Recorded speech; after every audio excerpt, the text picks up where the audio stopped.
ಪ್ರಧಾನಿ ನರೇಂದ್ರ ಮೋದಿ ಅವರು ರಾಜಸ್ಥಾನದ ಬಿಕನೇರ್ನಲ್ಲಿಂದು 26,000 ಕೋಟಿ ರೂಪಾಯಿಗೂ ಅಧಿಕ ಮೌಲ್ಯದ ಹಲವು ಅಭಿವೃದ್ಧಿ ಯೋಜನೆಗಳ ಲೋಕಾರ್ಪಣೆ ಮತ್ತು ಶಂಕುಸ್ಥಾಪನೆ ನೆರವೇರಿಸಲಿದ್ದಾರೆ. ಈ ಯೋಜನೆಗಳು ರೈಲ್ವೆ, ರಸ್ತೆ ಮಾರ್ಗಗಳು, ವಿದ್ಯುತ್, ನೀರು, ಹೊಸ ಮತ್ತು ನವೀಕರಿಸಬಹುದಾದ ಇಂಧನ ಕ್ಷೇತ್ರಗಳ ಅಭಿವೃದ್ಧಿಯಲ್ಲಿ ಪ್ರಮುಖ ಪಾತ್ರ ವಹಿಸುತ್ತವೆ.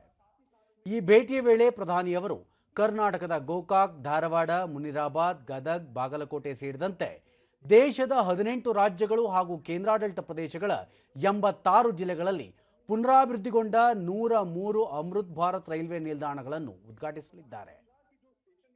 ಮರು ಅಭಿವೃದ್ಧಿಪಡಿಸಲಾಗಿರುವ ರೈಲು ನಿಲ್ದಾಣಗಳಲ್ಲಿ ಹವಾ ನಿಯಂತ್ರಿತ ಕೊಠಡಿಗಳು, ಎಲಿವೇಟರ್ಗಳು, ವಿಶಾಲವಾದ ಪಾರ್ಕಿಂಗ್ ಸ್ಥಳಗಳು, ಶುದ್ಧ ಕುಡಿಯುವ ನೀರು, ಆಧುನಿಕ ಮತ್ತು ಸ್ವಚ್ಛ ಶೌಚಾಲಯಗಳು, ಅತ್ಯಾಧುನಿಕ ಅಗ್ನಿಶಾಮಕ ವ್ಯವಸ್ಥೆ, ದಿವ್ಯಾಂಗರಿಗಾಗಿ ಪ್ರತ್ಯೇಕ ರ್ಯಾಂಪ್ ಹಾಗೂ ಶೌಚಾಲಯಗಳು ಸೇರಿದಂತೆ ಹಲವು ಸೌಕರ್ಯಗಳನ್ನು ಒಳಗೊಂಡಿವೆ.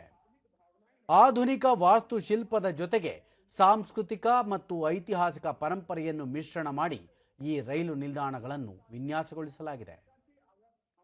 ಇದೇ ವೇಳೆ ಪ್ರಧಾನಿ ರಾಜಸ್ಥಾನದಲ್ಲಿ 7 ರಸ್ತೆ ಯೋಜನೆಗಳನ್ನು ಸಹ ಲೋಕಾರ್ಪಣೆ ಮಾಡಲಿದ್ದಾರೆ. 4,850 ಕೋಟಿ ರೂಪಾಯಿಗೂ ಅಧಿಕ ಮೊತ್ತದ ರಸ್ತೆ ಯೋಜನೆಗಳಿಂದ ಸರಕು ಮತ್ತು ಜನರ ಸುಗಮ ಸಂಚಾರಕ್ಕೆ ಅನುಕೂಲವಾಗಲಿದೆ. ಹೆದ್ದಾರಿಗಳು ಭಾರತ-ಪಾಕ್ ಗಡಿಯವರೆಗೆ ವಿಸ್ತರಿಸಲಿದ್ದು, ಭದ್ರತಾ ಪಡೆಗಳಿಗೆ ಪ್ರವೇಶ ಅವಕಾಶ ಕಲ್ಪಿಸುವುದರ ಜೊತೆಗೆ ದೇಶದ ರಕ್ಷಣಾ ಮೂಲಸೌಕರ್ಯ ಬಲಪಡಿಸುತ್ತವೆ.